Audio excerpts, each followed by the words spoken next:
Right, so assalamu alaikum and a very warm welcome to everybody to our webinar on integrated reporting. We're delivering this webinar in collaboration with the Centre of Excellence and Responsible Business, otherwise known as SERB, and SERB is a part of the Pakistan Business Council, and it's led by a very close contact and friend of ours, Mr. Fawad Hashmi, who's the executive director there, and he's also assisted by Nazish Shekhar, who's with us today. She's a senior research associate at the Centre for Excellence. So Nazish, you're very welcome. We also have with us later on a representative from ACCA's Professional Insights team, and I'll introduce her in a second. But also I'm very happy to have with us today representatives of, probably Pakistan's most well-known blue chip company, Engro Chemicals. So we're very happy to have representatives from Engro Chemicals with us, who are going to really take us on a story about their integrated report as well a little later on. And I'll ask them to introduce themselves in a second as well. So a quick brief on ACCA's Professional Insights, which basically, Professional Insights at ACCA looks at the big questions around, being an accountant in the 21st century. And being an accountant in the 21st century really has its own challenges and its own opportunities, but also has, headwinds that we face on a daily basis. Some of those headwinds are around technology. So a lot of our work is being disrupted by technology, and it presents us both with a challenge as well as an opportunity. Another headwind for us is risk and governance. So there risk in all its forms, and the need for good governance is a constant reminder that accountants have to be engaged on a leadership level. The other headwind that we're facing, and no doubt, ones that we're very familiar with, especially in manufacturing and in our daily lives, is climate change. So climate change and aspects of water management, aspects of carbon management, all those things, whether we classify them environmental or social value additions for our business, that's also a headwind that we face. And then global economics is a factor. We're all challenged today by the tariff war going on between the US and China. We're all challenged by events in Europe, Brexit. Will it happen? Won't it happen? But it has repercussions as far as the global economy is concerned on all of us. And then there's global regulations as well. So whether it's Pakistan's adherence to the Kyoto Protocol or the Paris climate change, or whether it's global banking regulations, those all impact us as well. So these are some of the headwinds that accountants are faced with. Integrated reporting really is a great way, I believe, and certainly YMPE believes, of addressing these headwinds. So and I'm really looking forward to the presentations later on. Lastly, let me, once again welcome the online audience, who I hope will listen in intensely, and they will ask questions later on that we can then address. Let me just move on the slides. So these are some of the reports that YMPE has authored and led at ACCA, which are on the page. You can go to our, if you haven't already, you can download our Insights app from Play Store and access all these reports. Or you can go to our Professional Insights pages on the ACCA website, www.accaglobal.com, and access these reports. So today's reports is sort of the third in the series on integrated reporting. So if you want to get a good start on integrated reporting, do have a look at these reports. So being authored by my colleague Yen Pei.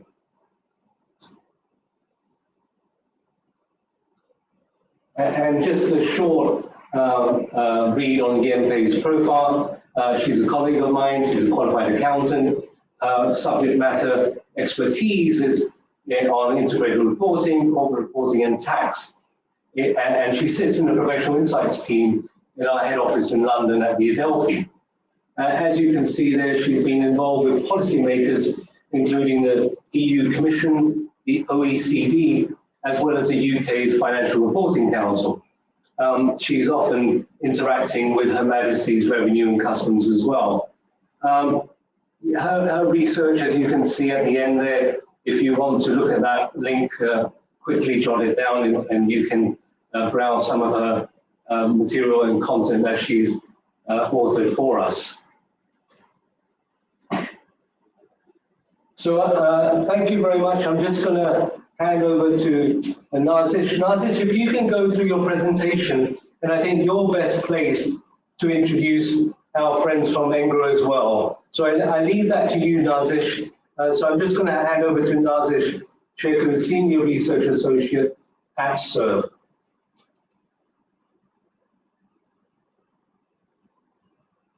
Nazish, we can't hear you. Hello, everyone. Welcome to the webinar.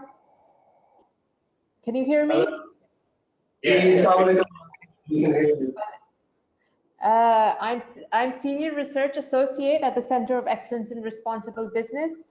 Can you switch the slide? And which is an outreach initiative of the Pakistan Business Council. And I'm really excited to be on the webinar today. Can I just interrupt for a second? I just make an announcement that the presentation for the online people listening has been uploaded, and the handouts have also been uploaded as well, so they can be accessed online. Okay. Can you change the slide, please?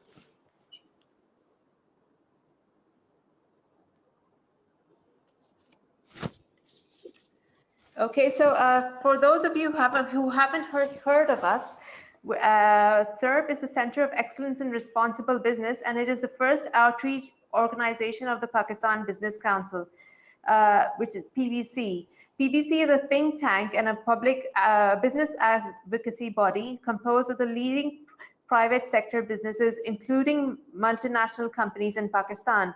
SERB's objective is to engage with businesses and industry leaders and encourage the transformation towards the conduct of responsible business in Pakistan. In line with these objectives, we have 6 strategic areas which we believe are important to business. All of our advocacy begins with a baseline survey, and today's topic, which is reporting to stakeholders, has been looked at in 2 of our baseline surveys. The next slide, please.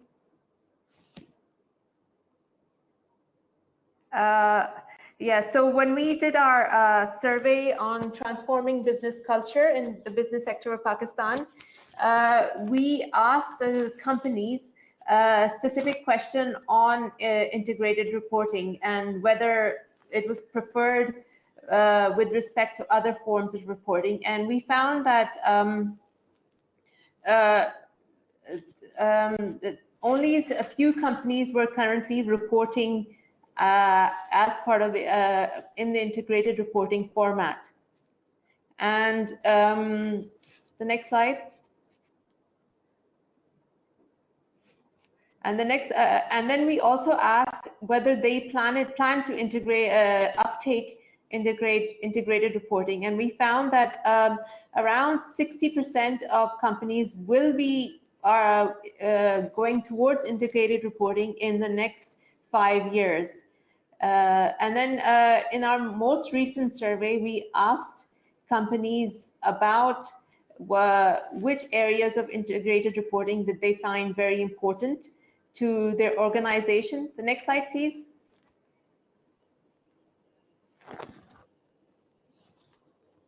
Next slide.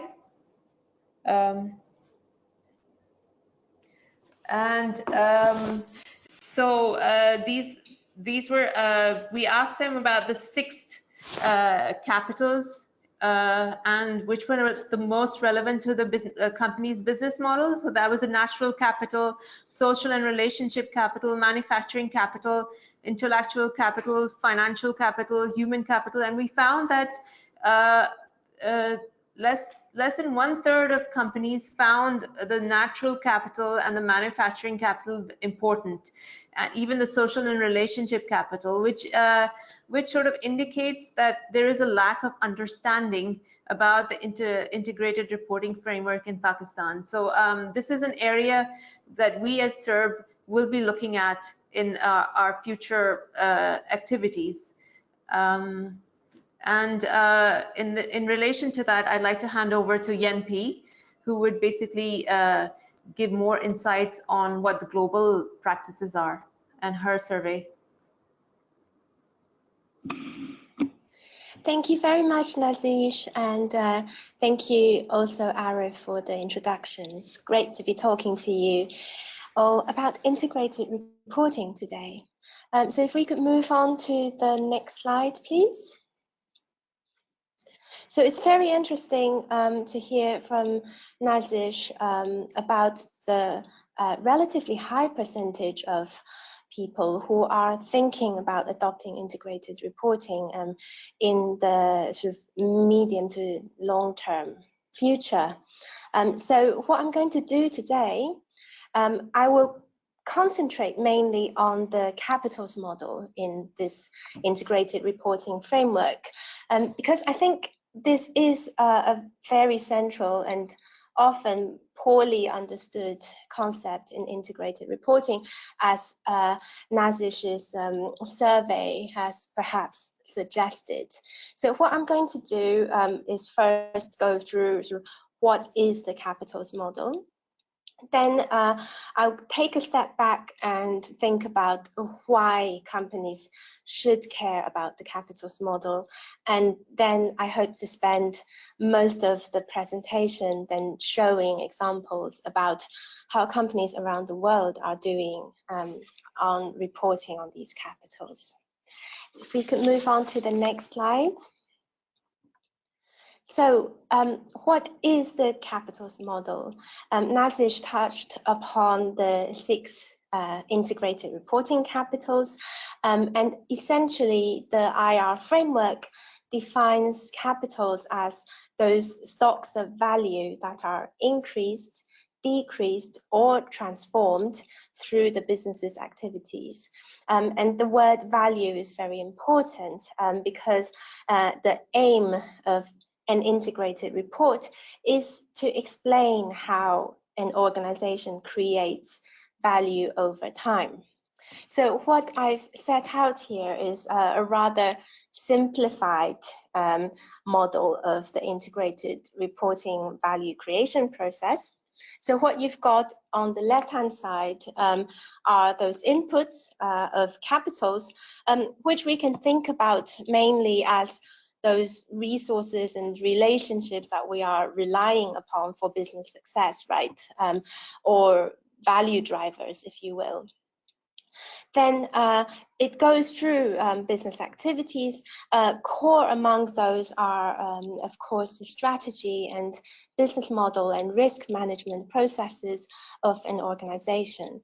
And what comes out are outputs and outcomes. Now, outputs are easily understood in terms of sort of a company's products and services, but it could also include things like waste, those side byproducts from your production processes, for example. And we also have outcomes, which may be more indirect, but they are those impacts that affect your key stakeholders and potentially will have then a chain reaction back to your business. And of course, no company operates in a vacuum, so we're constantly responding to changes in our external environment. Now, I just want to pass on a very important message here. Some of you may be wondering if you're already familiar with integrated reporting. You might be thinking about the octopus diagram, as we call it, in the IR framework, which is basically this, with business activities in the middle, but 6 integrated reporting capitals on the left-hand side, coming out with 6 capitals on the right-hand side. The reason I've decided to sort of summarize this in this way is I want us all to bear in mind that the capitals model is not set in stone. I see a lot of companies using the sort of octopus diagram as the template for their business model reporting right now. But really, the capitals model is only going to be meaningful if you customize it, if you adapt it as precisely as possible to the circumstances of your business. So what this means is, in terms of the language that we're using, use the language that speaks most to your company, to people within your company, and to your key stakeholders. So if using the word capitals is going to turn people off, then don't use that word. Use something that is more meaningful to the people you're talking to. So that's why I put resources and relationships here. And in ACCA's own integrated report, we talk about key resources. And the other way of customizing the capitals model is that you don't have to report on every single capital. Now, the report will actually be more useful to our external readers and also more useful for decision making within our companies if it focuses on a small number of key value drivers that are really important for achieving our business strategy. So Nazish talked about the percentage of people who didn't think natural capital were relevant to them. I think this will vary from sector to sector. So, for example, if you are an investment bank, well, not all forms of natural capital are going to be relevant, even though sort of investments in companies with an impact on natural capital may be relevant. So it's being precise about this and being open about what you're prioritizing. Now, if we could move on to the next slide. Taking a step back now and thinking about why we need the capitals model. Arif has already talked about the many headwinds that we're facing. We're facing unprecedented pressures from all these changes in terms of environmental challenges, technological developments, and also social and economic evolution. And on top of that, society, I think now all around the world, are expecting more from business. And we can see the level of interest that the general public is showing in corporate behavior by the fact that, well, whenever we have an accounting irregularity or corporate governance failure or a case of aggressive tax avoidance, immediately it hits the headline news. So it's just an indication of how important this is getting for society as a whole. So sustainability reporting, and many of you may be familiar with the GRI standards, it has really developed as a way for companies to show that they are responsible about this, that a way for those companies to talk to stakeholders about how the business is impacting these people. But different stakeholders have different demands and different needs, and managing such a broad range of different stakeholder needs can be pretty overwhelming. So this is where integrated reporting comes in, because integrated reporting takes the business perspective. It provides a framework for the company to talk about how it's exercising stewardship over all those key resources that it uses. And unlike something like GRI, the reporting is always tightly linked to the business's strategy, what the business needs in order to thrive in the long term. So really, by starting from this business strategic objective, it provides an opportunity, I think, for forward-looking businesses to demonstrate that really its goals are not that different from the goals of wider society. And the beauty of the integrated reporting model as well is because it is focused on business strategy. The capitals model isn't just something that we can use for external reporting, but it can also serve as a real management tool and thus enable us to sort of drive improvements from within the organization. If we could move on to the next slide. These improvements driven within the organization is something that comes up again and again when I talk to people who lead integrated reporting within their companies. So when I interview people about their experience in integrated reporting, many of them have told me about external benefits such as improved reputation and better gross margins, but most people focus then a lot on those internal benefits, things like more joined up processes, more better informed management decision making, and a better handle on business risks. But all of these benefits can really only come to pass if we are embedding integrated thinking truly within our organizations. So really, if the capitals model is used to manage the business, not just to report. If we can move on to the next slide. Talking about the embedding of integrated thinking, I think it's fair to say this is something that global businesses, even many of the businesses that are really leading the charge on integrated reporting, they're still struggling on that. So this year, I reviewed 46 integrated reports being produced by the IIRC's IR Business Network. So those are the companies around the world who've sort of made that explicit commitment to implement integrated reporting.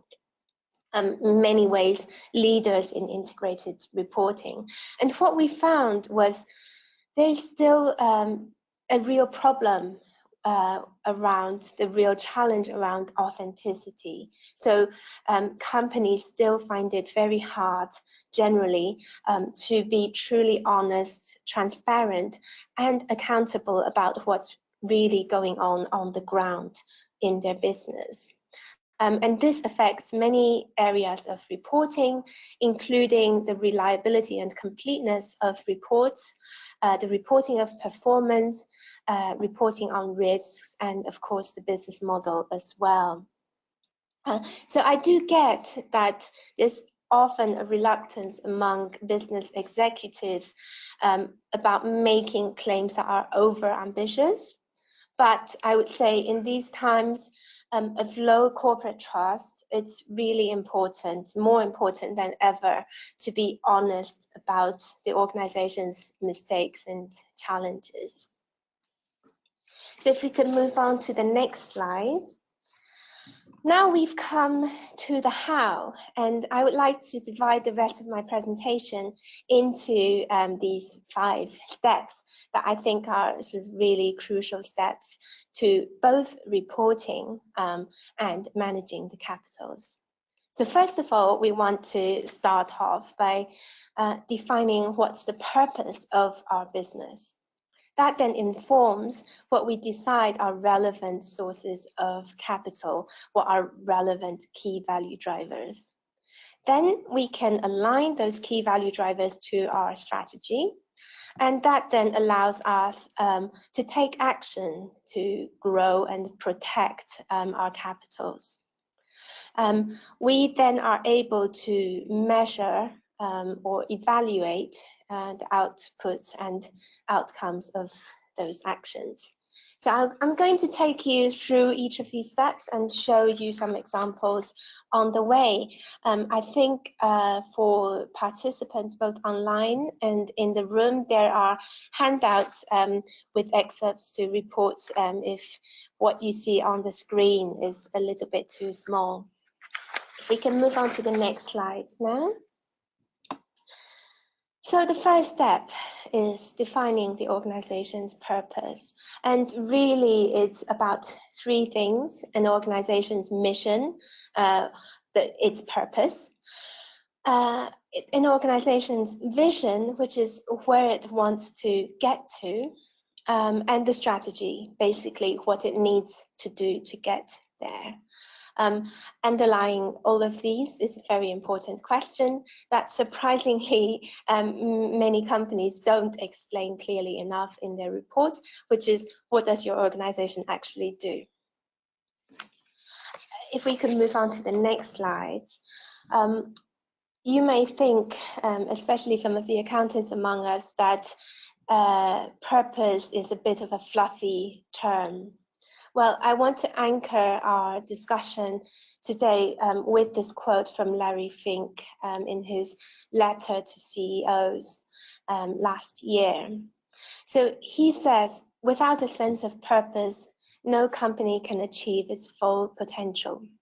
It'll lose its license to operate from key stakeholders. It'll succumb to short-term pressures to distribute earnings, and in the process, sacrifice investments in employee development, innovation, capital expenditures that are necessary for long-term growth.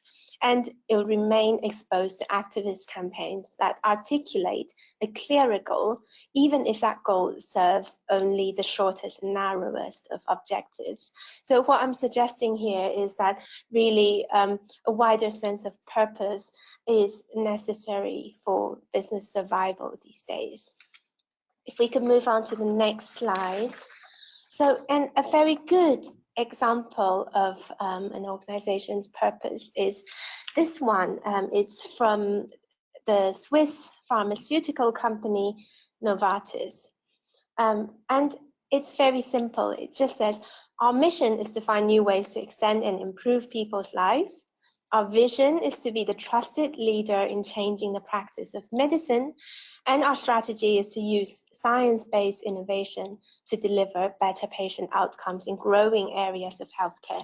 Now, why I really like this is it's so succinct and clear, and it's absolutely focused on the company's specific unique strengths.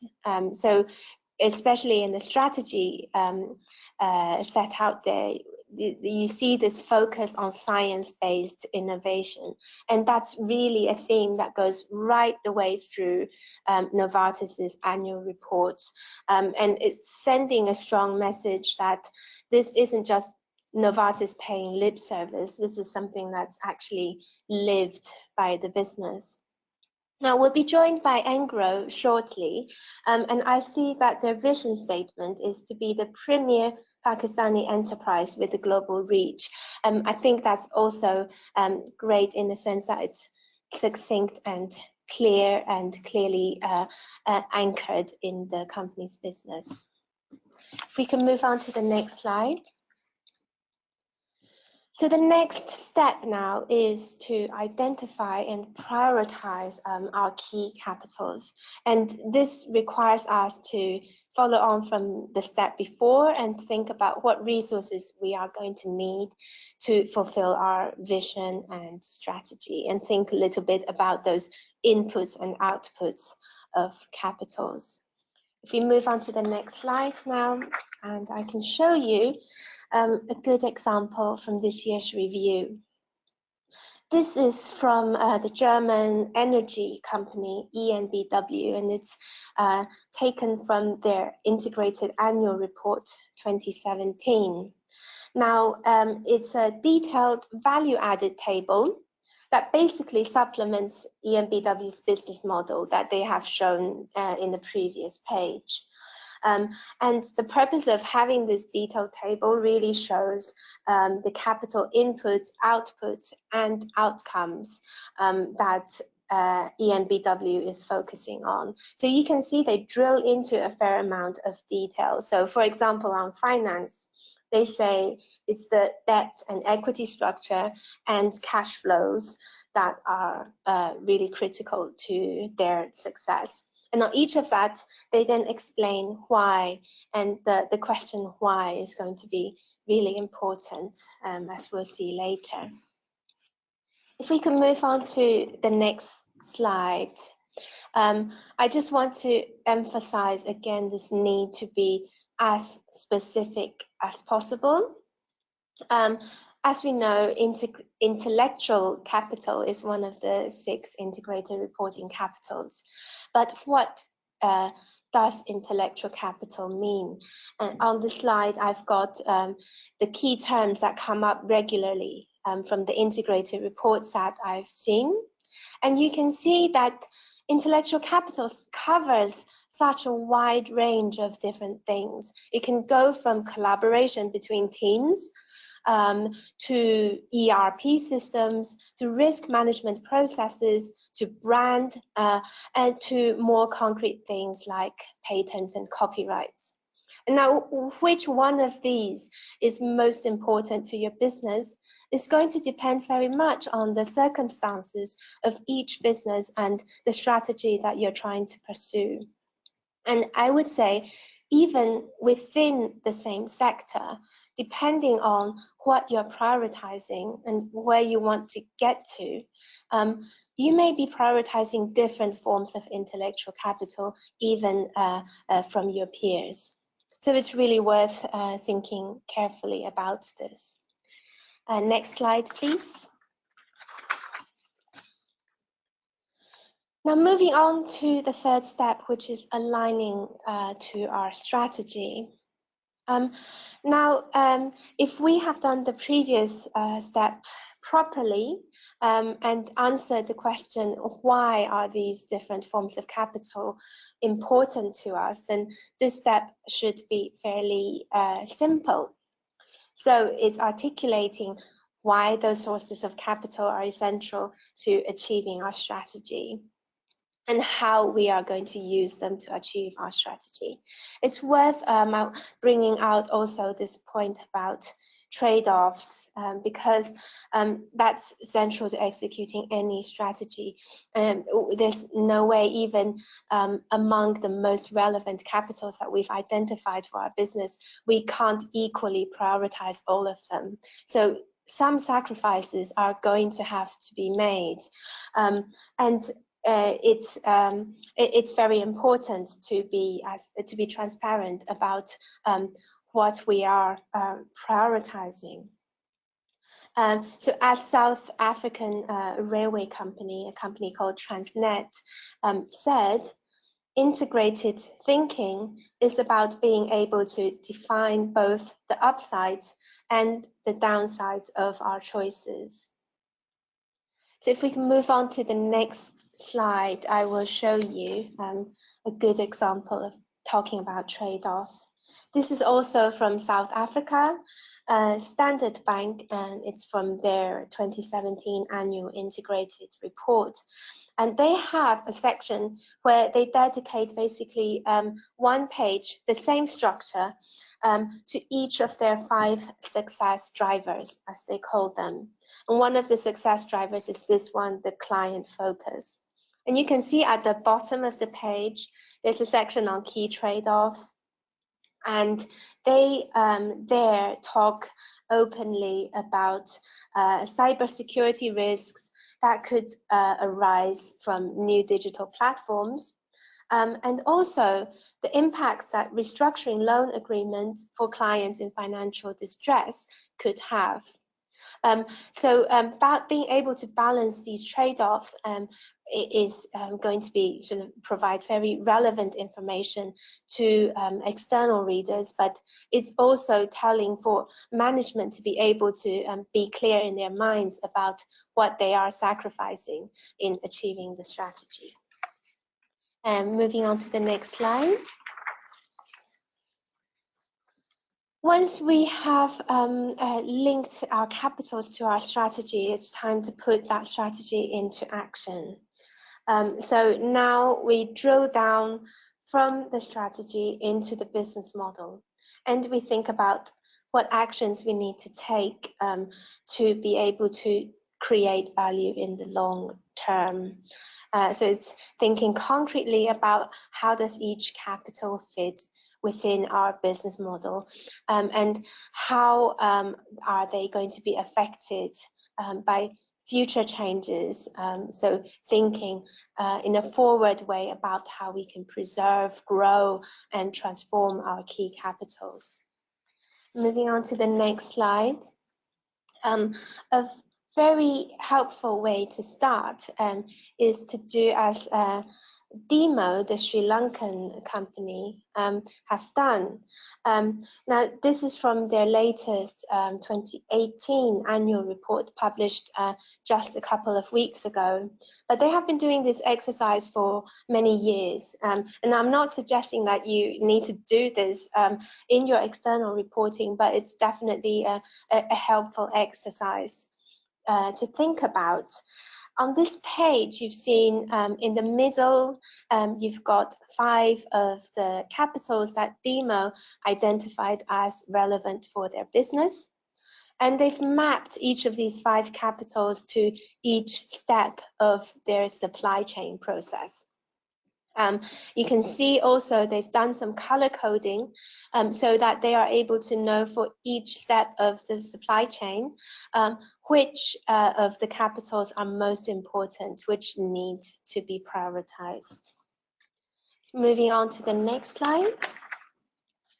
Now we're on to our final step here, and that's measuring outputs and outcomes. I always like to start with a word of caution here from our friend Albert Einstein. I think he's summarized it very well when he said, not everything that counts can be counted, and not everything that can be counted counts. So we should bear this in mind when we talk about measurement. If we move on to the next slide.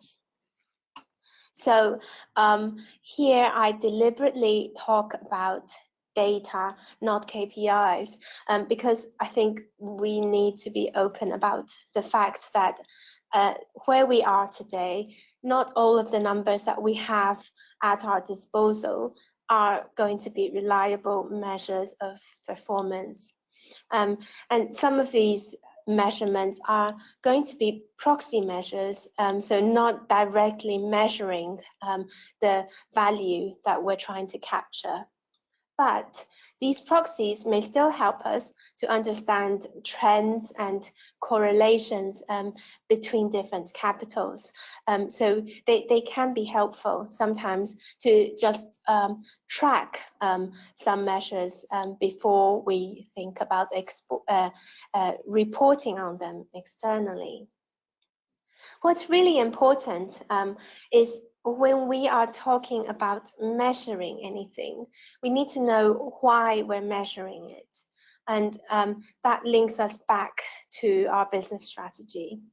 So measures are only going to be meaningful in improving business performance. They're only going to be meaningful if they're helping us to improve business performance, or if they are going to give our stakeholders what they need to know to make decisions. So, for example, One of the things that investors and other stakeholders will always want to know is the extent to which the business has achieved the strategy it set out to pursue. So following the steps that we've seen, we've thought about our strategy, we've thought about what actions we're going to take on the capitals. Now, how have we achieved that strategy? Moving on to the next slide. And surprisingly, reporting how well a company has achieved against its strategy is something that many companies around the world aren't doing that well yet. Many do not report performance against objectives, for example. Here's one company that does. Again, it's from South Africa. It's the platinum producer, Impala Platinum.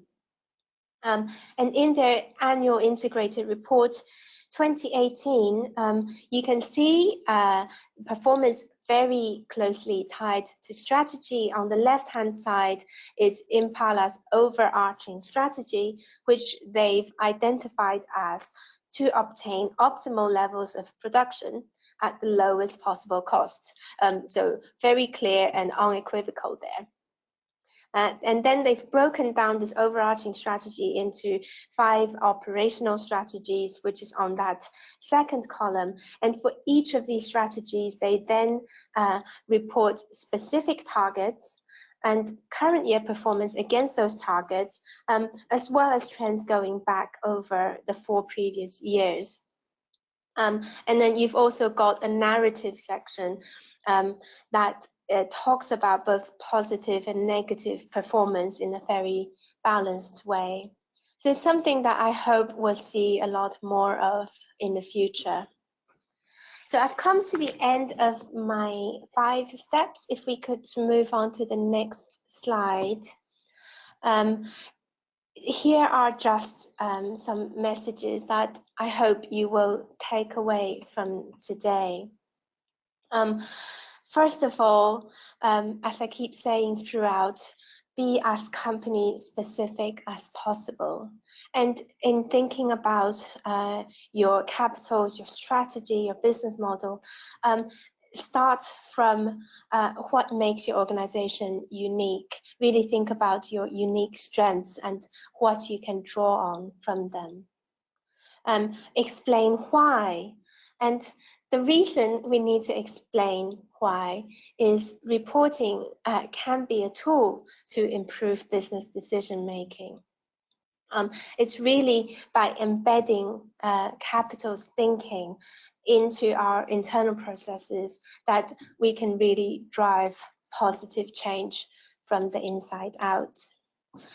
So thank you very much for listening. I think if you move on to the next slide there, I have links to all of the reports that I referred to in my presentation, and you can go away and check out those reports at your leisure. Thank you very much. Now I hand over to Engro.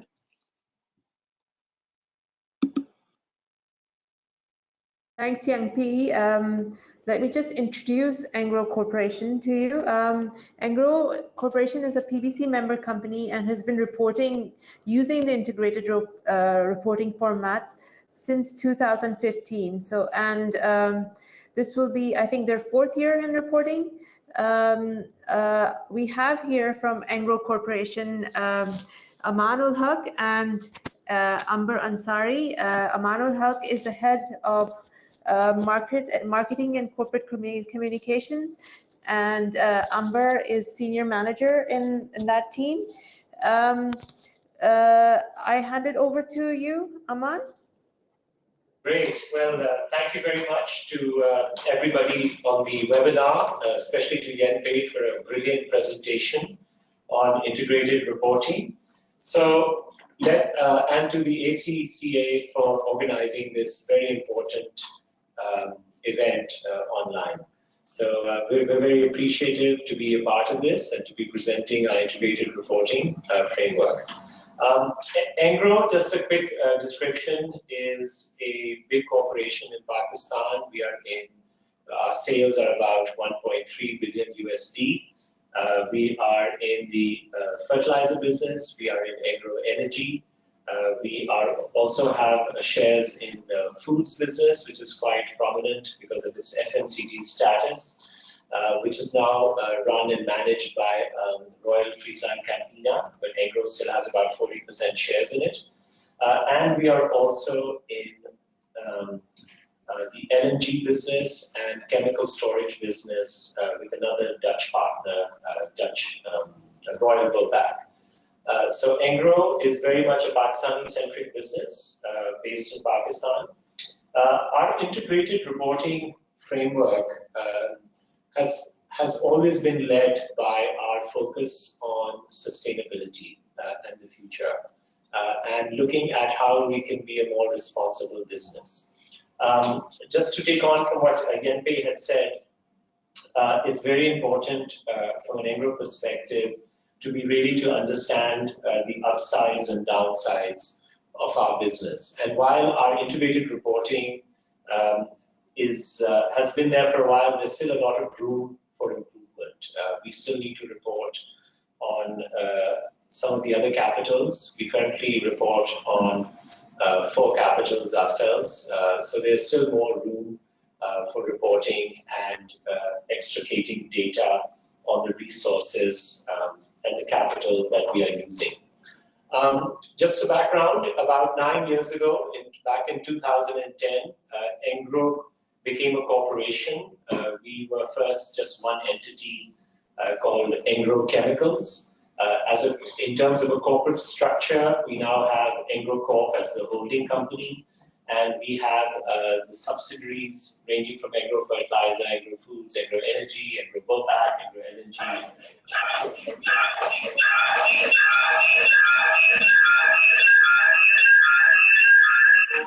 All as a part of the corporate structure. So we had started the GRI Sustainability Reporting Framework back in 2010. We then tried to evolve and move forward and formally created a separate report, the sustainability report, which was launched earlier in 2006, but then we created a separate report back in, I think, 2005 or 6. We then moved just about 5 years ago to the IFRS reporting framework, and now we've been trying to report from an integrated perspective now. The integrated reporting structure for us really highlights a more holistic and integrated view of our business performance. And just to add, Engro is in kind of a inflection point currently. So what we are devising, we are in the process of creating a new vision and a new mission statement that hopefully we should be announcing later in the year. But Engro has determined what Yenpei had really highlighted was our central purpose. And we've just literally launched it a few months ago of why do we as a corporation exist and what is our central purpose. And our central purpose is to really solve the pressing issues of our time. And that really goes across 4 sectors. If you just go back to the first page again, which I'll just show you. It's food and agriculture, telecom infrastructure, energy-related infrastructure, and petrochemicals. And these are the 4 areas that we've highlighted in terms of going forward, our 4 verticals in solving the most pressing issues that potentially are facing Pakistan.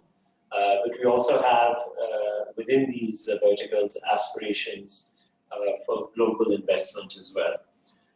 Food and agriculture is one of the most critical areas in terms of providing food security, not only to Pakistan, but to the whole of the region, as most of the population expansion is going to be happening in Asia, this part of the world. Food and agriculture is a very important part of our strategy. And going forward in terms of an integrated reporting framework, we will start and which is the work that we have to do, is really understand what our footprint is from a positive side as well as from a negative side. And that kind of reporting is something that we will be aspiring to in the coming years, which hopefully we'll be reporting on. So what does that mean in terms of reporting on it in terms of food and agriculture? So Engro is the second leading company in Pakistan that sells fertilizer and urea, which improves and nourishes our soil to ensure that we have extra output, agriculture output. And we've started doing a lot more work on trying to solve the problem of increasing the agriculture productivity of Pakistan in the value chains. So what does that mean in reporting? The reporting is there are positive and negative factors to it. Positive factors in terms of foods, increase in agri production across a number of crops. We also do a lot of CSR work in terms of improving the skill sets of farmers and improving access to markets. But more importantly, we should also be looking at the negative impacts our business makes. And in future integrated reporting, we'll be looking at that. So what does that mean? That means soil nutrition. Our farmers and the people who are using our fertilizer.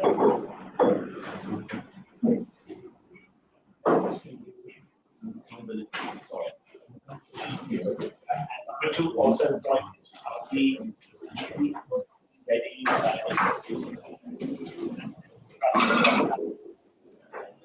So that's a very important part of understanding from the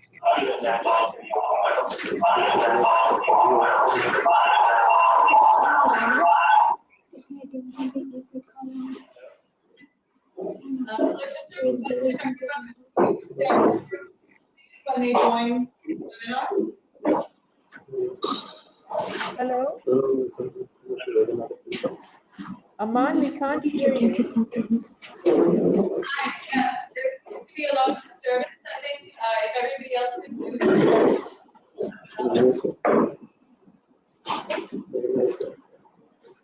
Great, thank you. So sorry, hopefully everybody can hear me still.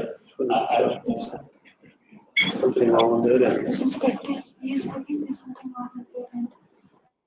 Hello? Hello, can you hear us? Right. Anyway, I will continue onwards then. So food and agriculture, a very important part in terms of where we'll be reporting in the coming integrated reports in terms of social and natural capitals. The second pressing problem that Engro is looking to solve is telecommunication infrastructure. So a majority, Pakistan is now the 6th largest country in the world. We have about 220 million people, and still only about 20 to 25% are connected to the digital internet, and henceforth increasing their access to high bandwidth and information is a critical component of our strategy, and really we feel we can add a lot of value in this communication infrastructure space. We have a company called a new company that we recently developed and acquired called InfraShare, and that will be has started investing in mobile tower shares across Pakistan, which will hopefully be able to provide knowledge and information to our populace. And that once again has a great important aspect of human capital development and increasing accessibility to information and knowledge. On the energy related side, this is an area which is ever evolving. So Engro is now bracing itself for the future disruptive trends that will be happening in Pakistan as well as in the world. We have a huge focus moving towards renewables, but at the same time, we also understand in terms of the natural capital, as you all will know, especially those of you in Pakistan, that we are in the project of coal, the Thar Coal project, which is actually one of the 6th largest coal deposits in the world. But it actually, as being it's indigenous, it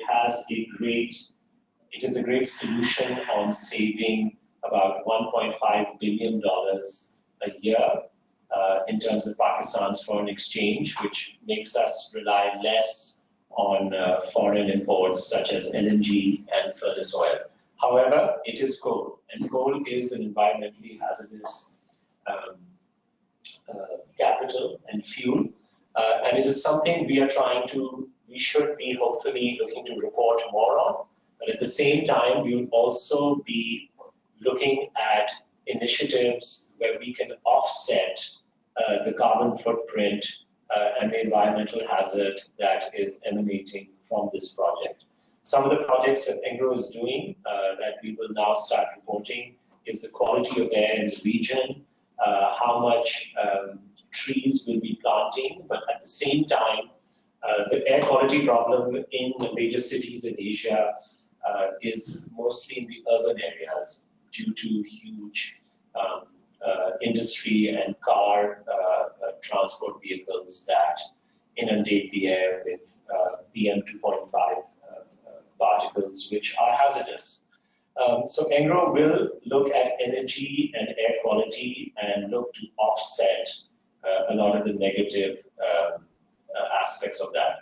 What does that mean in terms of reporting? That means that, as Yinpei said, the upsides and downsides of our business, and what are we doing to be responsible to make sure that not only our employees, but our customers and our people in our value chains, as well as our stakeholders and civil society, can understand the decisions we have made towards offsetting the environmental hazards that are made by our business and the work that we do. The fourth area of the verticals that I want to talk about, and then I'll get into more of the integrated reporting aspects, is the fourth vertical is the petrochemical side. And the petrochemical side, Engro is in the business of PVC, which is again plastics, but it has also a negative effect, but it has a positive effect in terms of sustainability in certain construction industries. However, we need to be better at reporting that. And secondly, it has a huge impact on financial capital for Pakistan in terms of where we're going towards import substitution, towards bringing in and manufacturing our own areas within the petrochemical value chain, which will once again offset our current account deficit to ensure that we can produce internally as opposed to relying on imports from outside. So those are the four areas, and the savings just on the import substitutions are in a few billions annually. So hopefully we should be able to see some savings on the financial side from a economic perspective. But at the same time, there is also the effect on the social capital side, which also needs to be addressed. I think going forward, in terms of integrated reporting, from a business perspective, especially in developing countries, the sustainable development goals have become very important for Engro. And what we are also trying to do, hopefully in the next integrated report that will be issued next year, is align ourselves to the sustainable development goals, which are all aiming for 2030. The sustainable development goals are critically important now in the 21st century. And I think businesses have a greater commitment to work with governments and to work with civil society to ensure that we can really align our businesses to purpose-driven initiatives, as well as reduce our impacts on the negative side of what our business entails.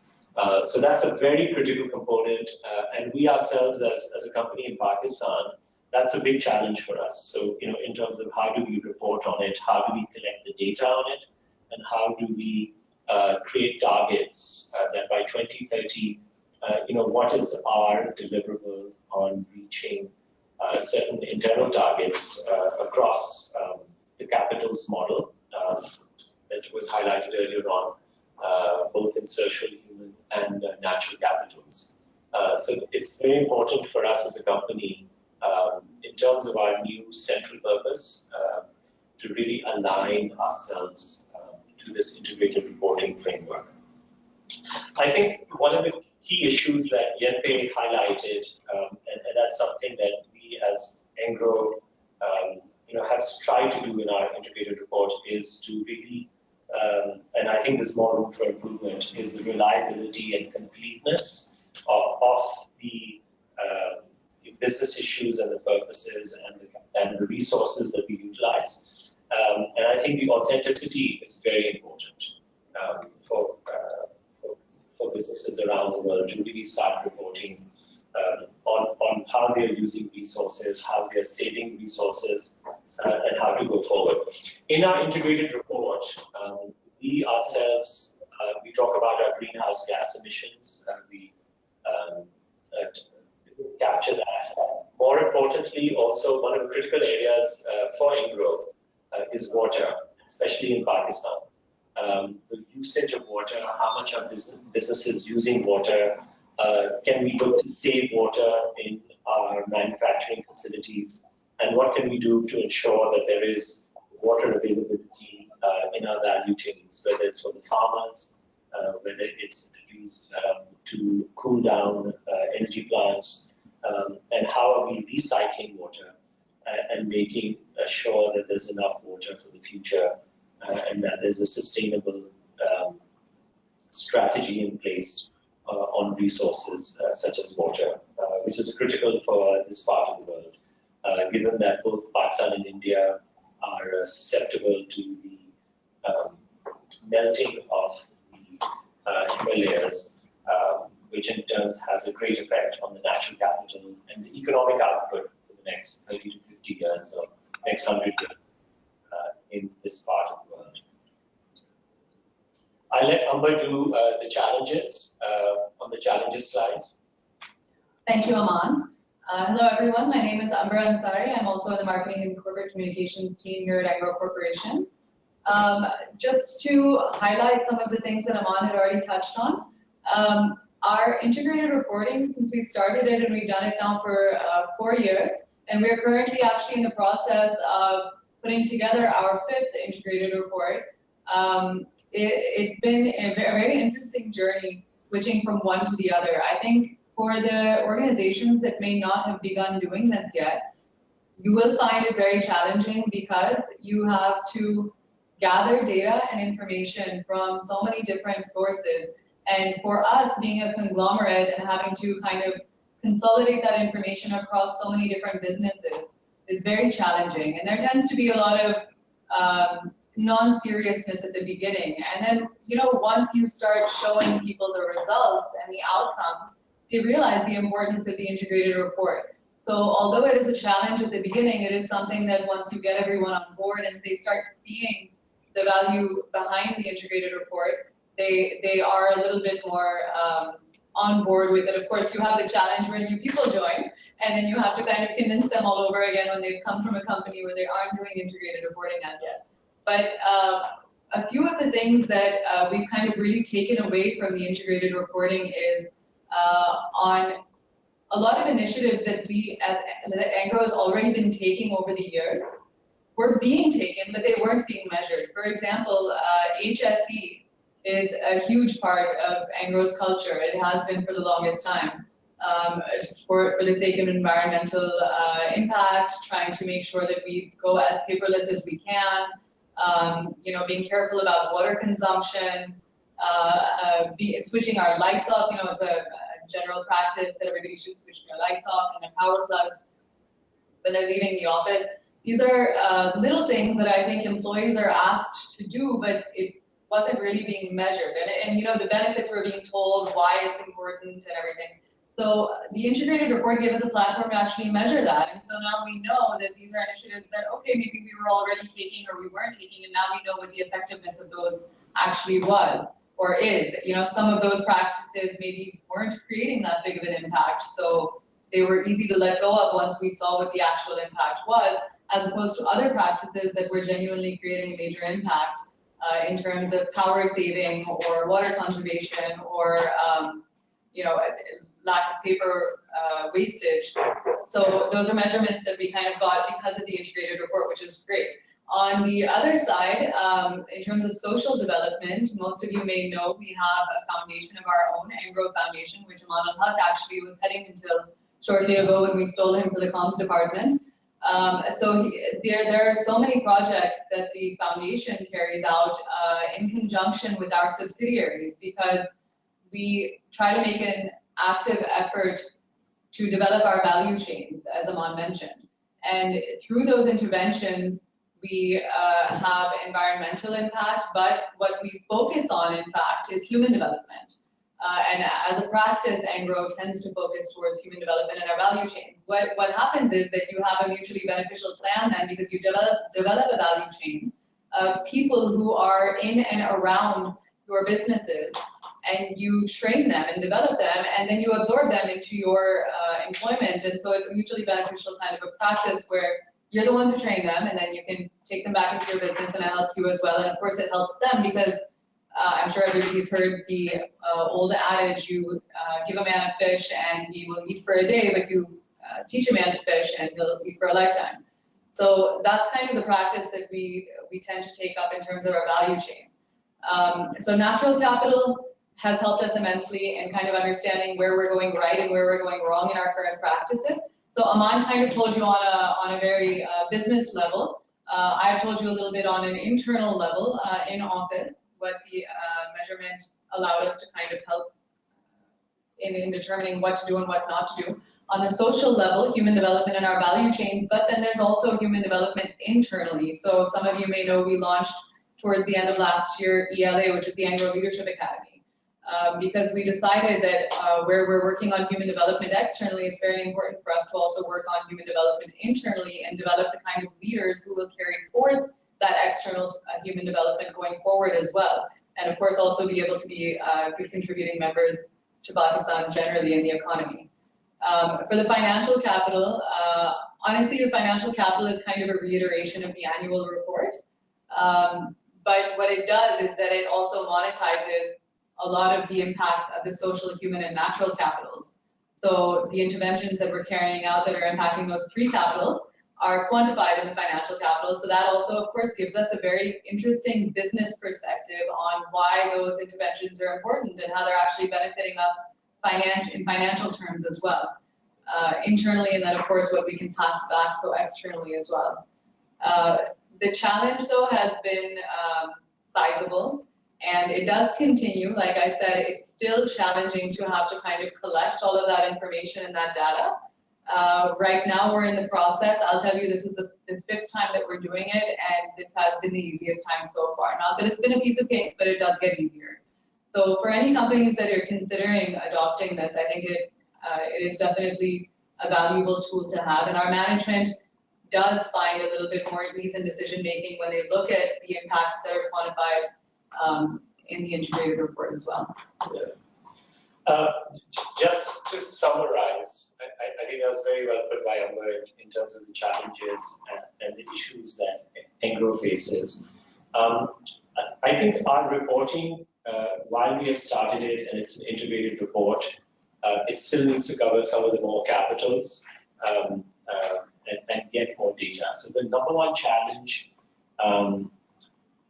the goal is for Engro to have a sustainable future and bring Pakistan along with it, because Pakistaniyat is a very important part of who we are. To ensure a sustainable future, these are the 4 verticals that we have that I discussed: food, agriculture, communication infrastructure, energy, and the petrochemical side. This is where we can really make an impact. However, as Amber highlighted, the challenge for all businesses is to get the correct data in terms of how capital is being used. How are resources being used positively from an economic and financial perspective? How are businesses creating value out of it? But also, how are we kind of having a negative impact in using that resources, and what are we doing to ensure the sustainability of water, of other important, ensuring that the air quality is safe, etc. And that's very important to really start highlighting that. It's hard to do assessments, but at Engro, we've kind of done it. We've tried to assess our value chains for each of our businesses. And going forward, for all our 4 verticals, is to assess, is to actually pinpoint the capital data in these value chains. So whether that's people in terms of employment, skill sets, etc., versus the usage of resources on planet, and then the profit also that we're generating from those resources and from that capital. I think that's an important part of tracking that data, and hopefully you'll see us improving in these areas across these 4 verticals. The other thing is to also highlight in our integrated reporting as a part of our responsibility as being a purposeful driven organization is our investment, where we make a lot of investments in our value chains for sustainability. So whether that is working on water projects in the food and agriculture space, or training farmers to look after the soil, or to ensure the telecommunication infrastructure. There's other information, knowledge base that is being communicated to underprivileged areas. And even on the energy side, what are we doing on the communities around our plants who have, where we have a social license to operate. And then the petrochemical side is also trying to limit the environmental impact. These things are very important that we should, in the future, be reporting on, and also looking to find solutions where we can offset and report on our negative impact, and also say these are the targets we're looking for. So these are challenges. I think it's challenges for companies across the world, but hopefully we can improve upon this with partners such as ACCA and civil society and other stakeholders. With that, I'd like to thank you for giving us the time and giving us your time to speak at this occasion.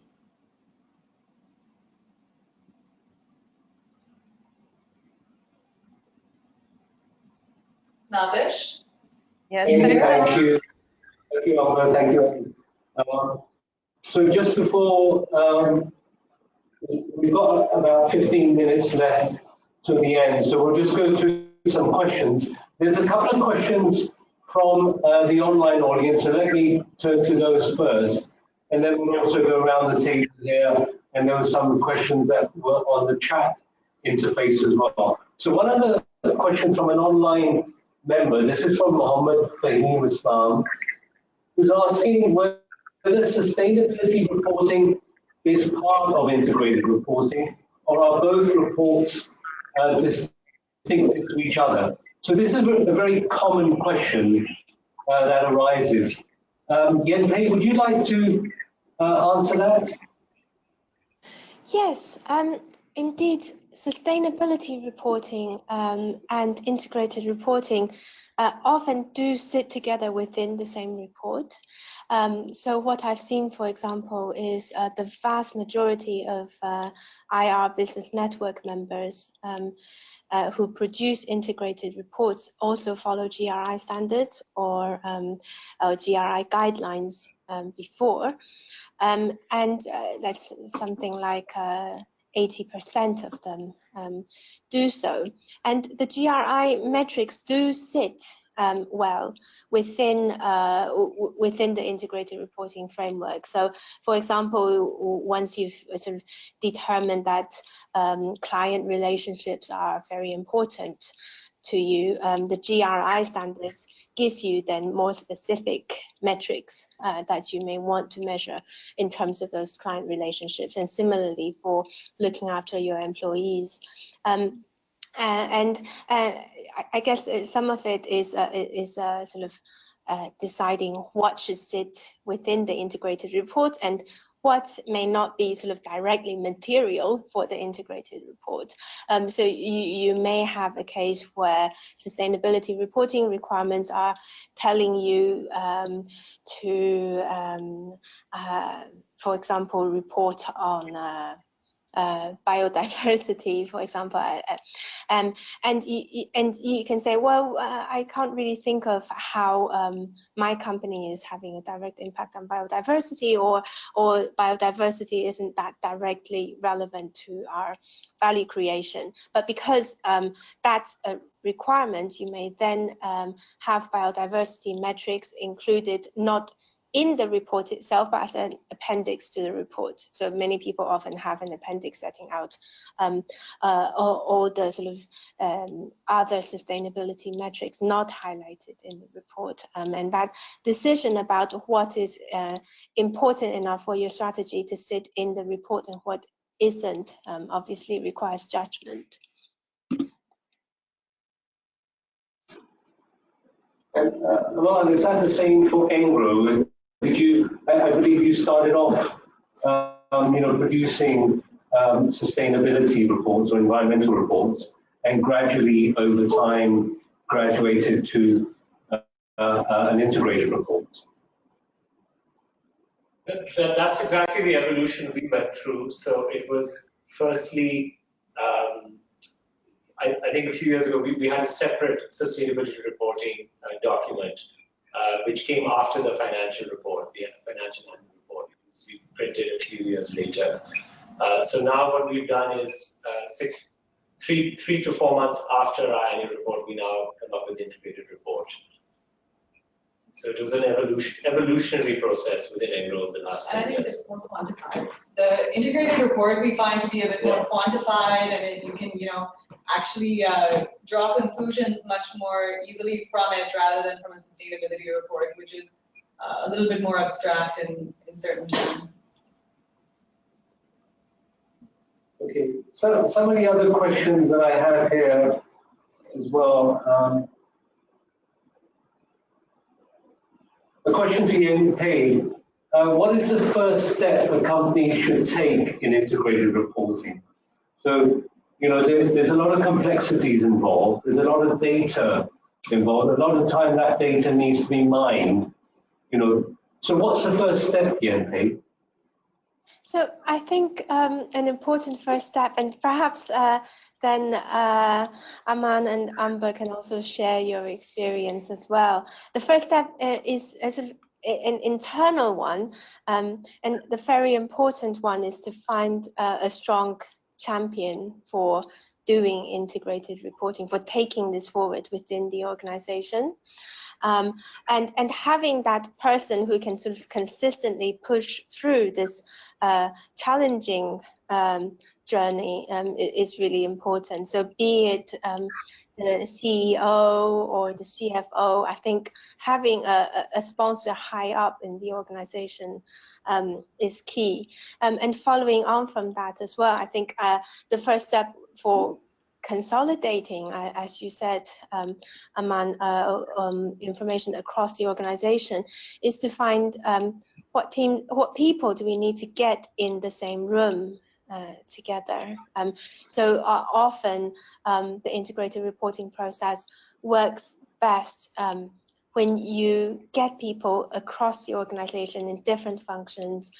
So maybe sustainability, finance, investor relations, and so on, and get them actually working together on this project.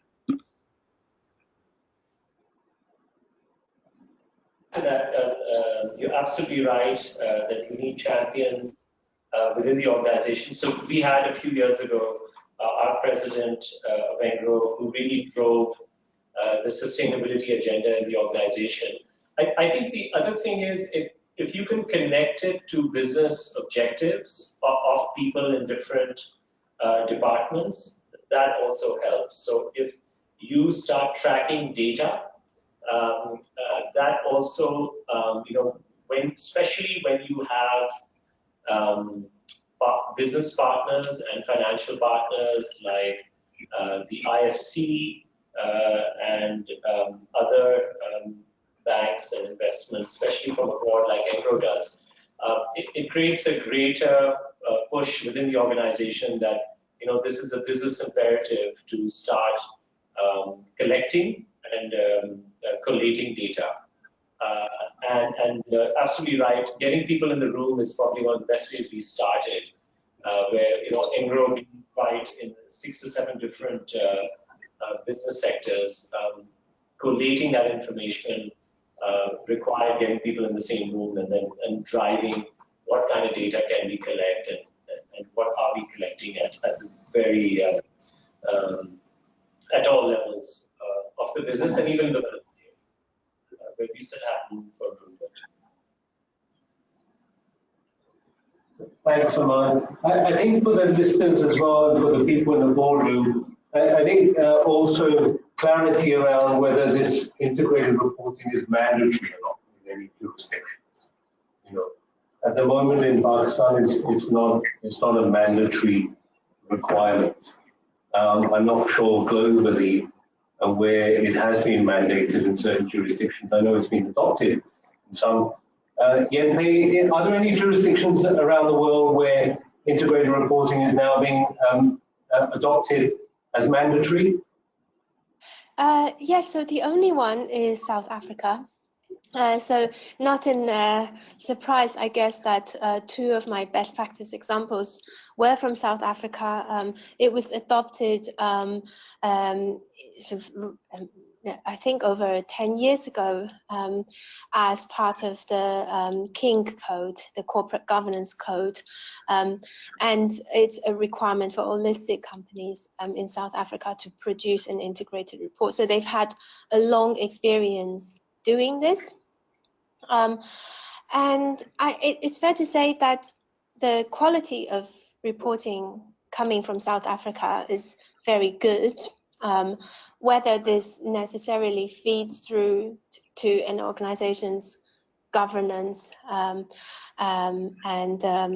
management processes will depend from one organization to another. So the problem with mandatory reporting is that I suppose there is potentially less motivation for that inside-out change. Another example worth picking up is the UK, I suppose, because in the UK, listed companies have to do strategic reports. And these sort of management reports sit in front of the financial statements, and the strategic reporting requirements don't actually talk about integrated reporting, but they're sort of very well aligned. So in terms of talking about, so you have to talk more widely about your strategy, you have to describe your business model, and so on. So in Japan, again, it's the corporate governance code that's driving this, not making it mandatory, but encouraging people to do integrated reporting. So there are many ways, and so I suppose a sort of strong regulatory nudge without necessarily making it mandatory would be good. And of course, one of the reasons behind integrated reporting in the first place was because it was supposed to be very investor driven. It provided the investors with a lot of insights into what was actually going on within the enterprises. So, and then therefore, is there a case that this type of reporting does add value to the overall, market capitalization? If it is something that's adopted by investors, it's seen as positive by investors. Is there any evidence, Yenpei, that companies that really adopt integrated thinking and then likewise adopt an ES value addition concept, as well as integrated reporting, exhibit higher market capitalization? Yes, so there are academic research coming out, I think, sort of 4 years ago that points to this. I think one was from Shanghai University. From talking to people myself, I haven't heard evidence of that. But what we have heard about is, first of all, going back many years now, people are saying we would not have obtained this project, or we wouldn't have got this client without our integrated report showing them what we're all about. And I think the other development that is coming up now is around green financing. So certainly in Europe, and maybe it's a development that will happen gradually globally is that green bonds are really coming up and being offered by different banks to smaller companies who are able to demonstrate sort of a sustainability strategy. So I think that will also slowly drive change. Mark, have you had any response from Engro's investors and international investors to your integrated report? Yes, we have over the past. I think a lot. I think there is absolutely, as Yenpei said, I think there's definitely a global trend to work with partners in other parts of the world, who are acting responsibly, and that for us is a continuing challenge to keep on raising the bar. So we get feedback on our integrated report. We know it's kind of the first place, whether they're new business partners who are looking for opportunities in Pakistan. They go to our website, they read our reports, and they give us feedback. Okay, so this is a company that's doing integrated reporting. This is a company that is thinking holistically about being socially responsible. And, as Amber said, we have a social investment arm. We have an Engro Foundation. We also have an Acumen Fund entity within our Engro Foundation called NGIVE, which is investing in social enterprises. So I think the integrated reporting is very critical, especially and in the next few years, it will become more and more important for companies to accurately report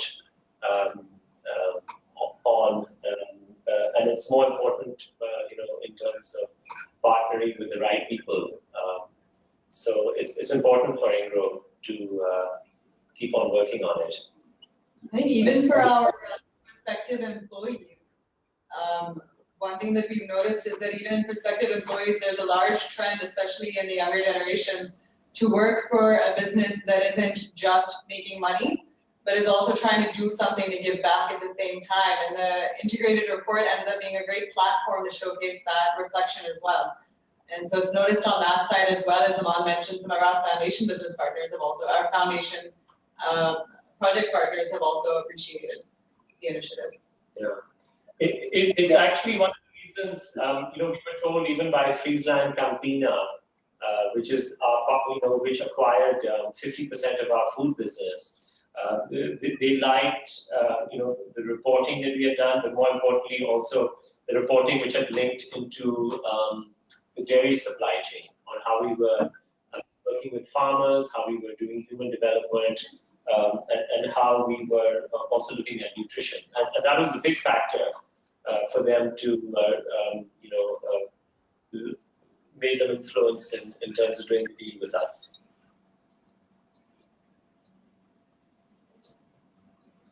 Great, thank you. I'm just going to turn to people here. So perhaps starting with Javad, because you were here earliest, so you've been listening intently to all the discussions, Javad. Any questions, any feedback from you? My side is a pretty, let's say, a layman approach for me, or a crux for me at this point in time to start off with, in terms of implementing at some point in time, is to the audience as well, or to the speakers as well. Am I right if I say that it's integrated reporting is a public, forward-looking and result-oriented version of risk register of any entity at this point in time? Because almost all our risk registers within the entity, our listed entities at the moment, are moving around these six capitals around. So what are the risks for the organizations? I must say it's for me, till now it's just like a public version of that risk register. Maybe others agree or don't agree, but to me it's just like that.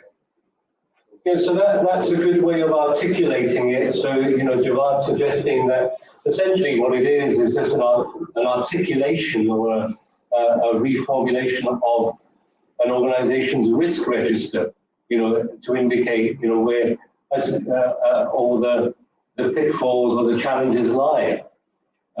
So in an interesting way, I think one of the concerns people have with integrated reporting is, do you reveal risks or strategies which your competitors can then, latch onto as well. So I think everything has to be moderated, in terms of what's material, what's not material, and also what can be used by your competitors and what cannot be used by your competitors. Rochelle, did you want to add anything?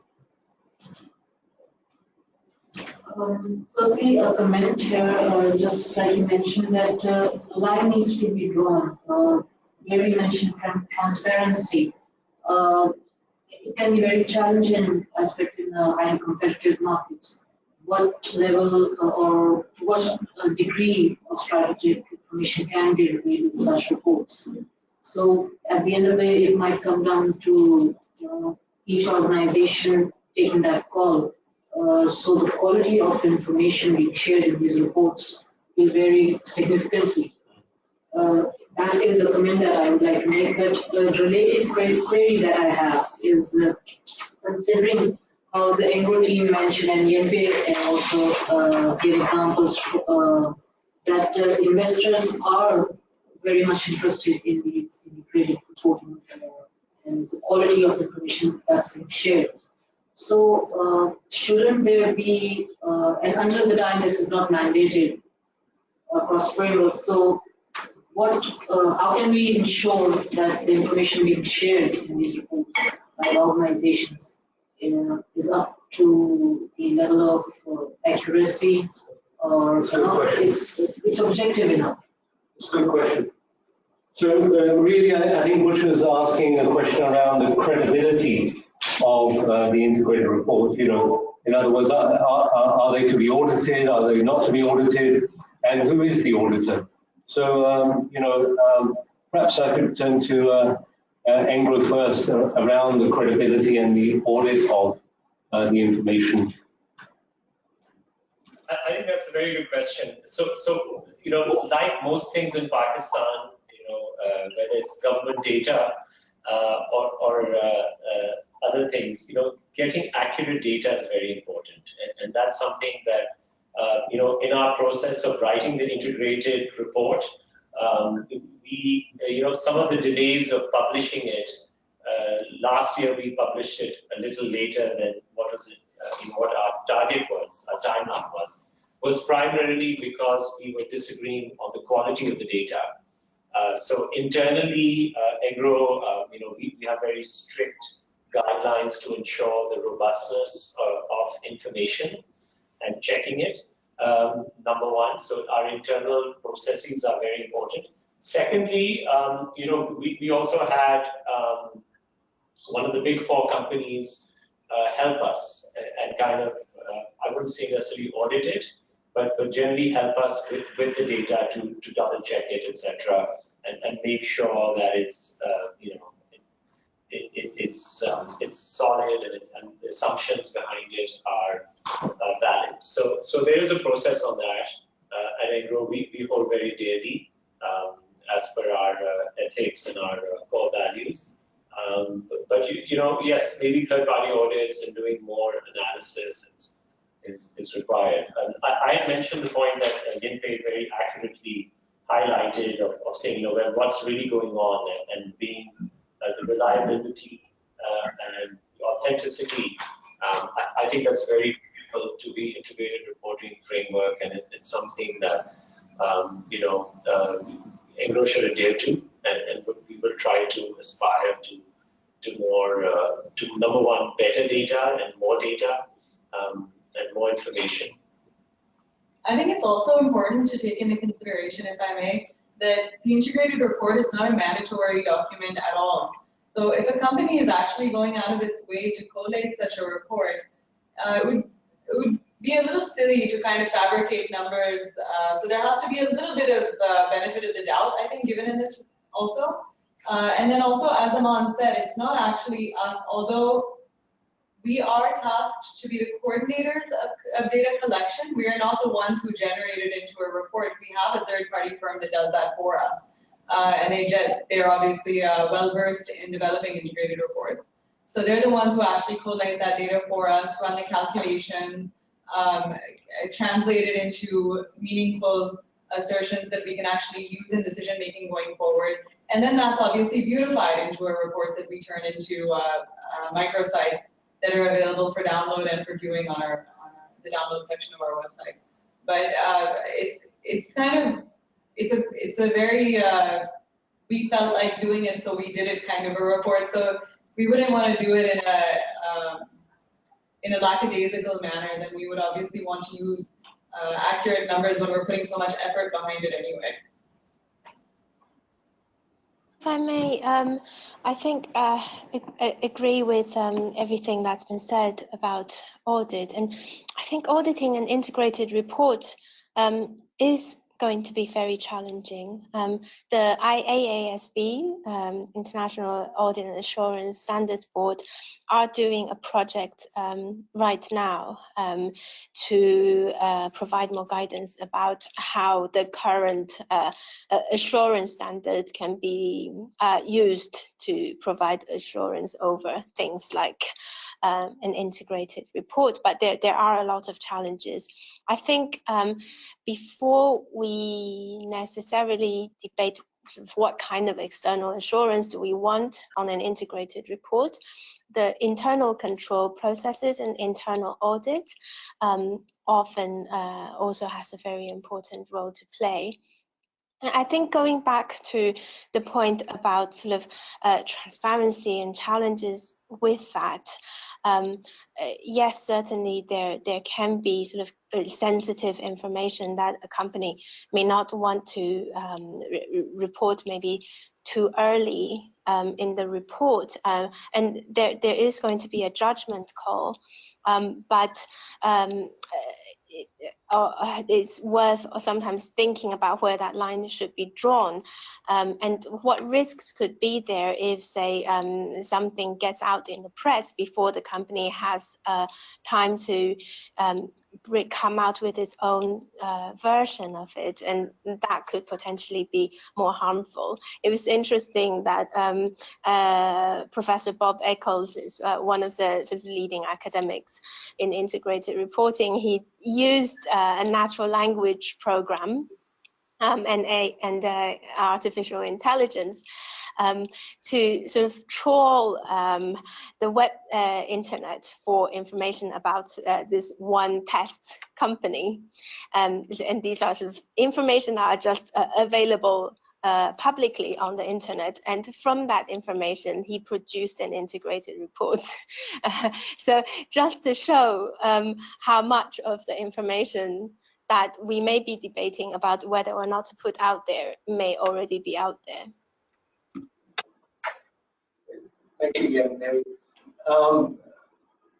Before I bring things to a conclusion, just ask Nazish, were there any questions from your side, Nazish?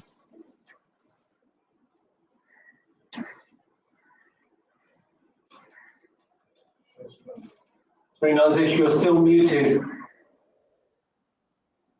I've been posting the questions that have been coming up through my online platform on the chat, so I think we've covered everything. Okay.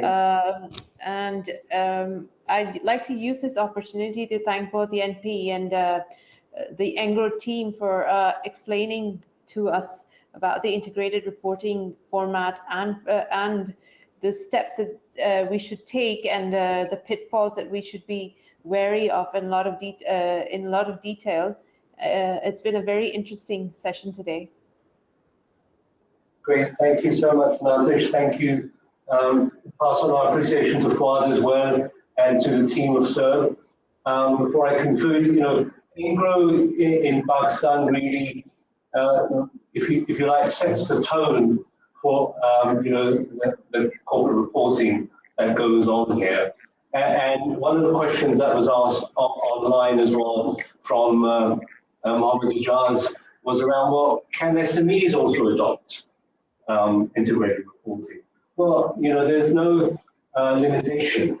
You can adopt, SMEs can adopt integrated reporting. They just have to look at the capitals and see which of those capitals is material to their business and their business model.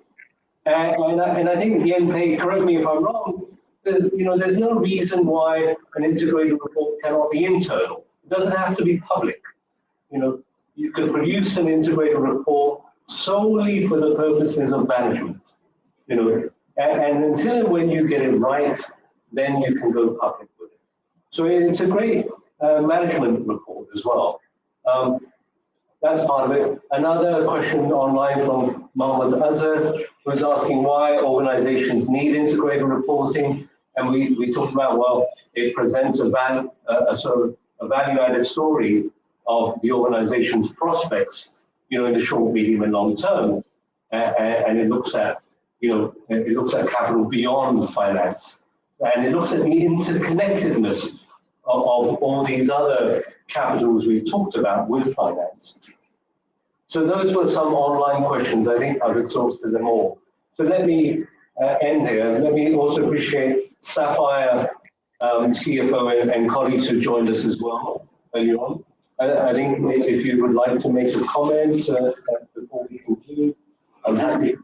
So both the presentations presented are very well there. Thank you. One thing I would like to add on, what are the Pakistani regulations who are imposing in Pakistan that are integrated reporting? Which body is covering these particular regulations? First one is that, and the second one is organization structure also impacted by integrated reporting. What is the suitable structure for an organization to put the integrated reporting for the best practices as well? Okay, thank you for that question. If you didn't hear it, one was around, who is the regulator in Pakistan who is sort of asking or not asking for integration? At the moment, a quick answer to that on everybody's behalf is that it's not mandatory. So it's purely voluntary. So Engro is, if you like, the market leader in this, in voluntarily producing an integrated report. But then it encompasses their financials and their non-financials as well. So that's one thing. And if we anticipate future legislation in this area, probably the SECP would be the first one to step in because they already have CSR voluntary guidelines. So they would be the first to step in. And maybe later on, the capital markets of Pakistan Stock Exchange. But at the moment, like we said, there's no mandatory requirement for it. But you could anticipate that on the horizon, it could be a future requirement, but not at the moment. Yeah. And then your second question was around the internal organization. Engro, Aman and Amber, one of the questions is, what did you have to do any realignment internally in the organization to be ready for integrated reporting? Yeah, I think that's a very good question. I think what it does is it kind of, when you start the exercise, so people, when they start the integrated reporting framework and they start reporting it from it kind of uncovers lots of different information and areas that it kind of creates awareness internally. So I wouldn't necessarily say alignment, but I think more awareness would be a better word. So you would highlight, oh, okay, we are using, in terms of natural capital, a lot of water in Port Qasim, or we are, need to focus more on training and development of human capital. So I think it's those awareness and that data that comes to the fore that actually creates its own energy internally, and people start thinking differently and working differently. So yes, there is, yeah. So you do need champions internally. Those champions could be driven from the finance function, because finance professionals tend to understand, data. They tend to understand the interconnectedness between the different functions. They tend to have, access to data as well. So there is a case that within organizations, the finance function should own it, but it doesn't have to be exclusively finance, because you have to be able to network across, if you like, the business model, and you need to engage with different functions in the business. So, it's not necessarily the case that it's always driven by finance. So I think, the organizational change is really dependent upon what direction you get from the board as well. But don't forget, it's always a top-down approach. So like the Engro people just shared with us, it was the Engro presidents who took control and gave that message from the boardroom, and then it was cascaded all the way down. And I think for a lot of companies, the message does come from the top, and then as part of the strategy, etc. So let me conclude and thank all the people here in the ACCA Pakistan boardroom. Thank you very much. Yenpei, my colleague at the Adelphi in London, thank you, Yenpei, for your very interesting presentation. Thank you very much. It's a pleasure. Thanks. Thank you, Yenpei. Thank you, Aman and Amber and Engro. Thank you. Thank you It was very our much. pleasure. Thank you so much for Thank having us. you. Nazesh, thank you. And Sir, and all the online audiences, thank you very much. Thank you. Office.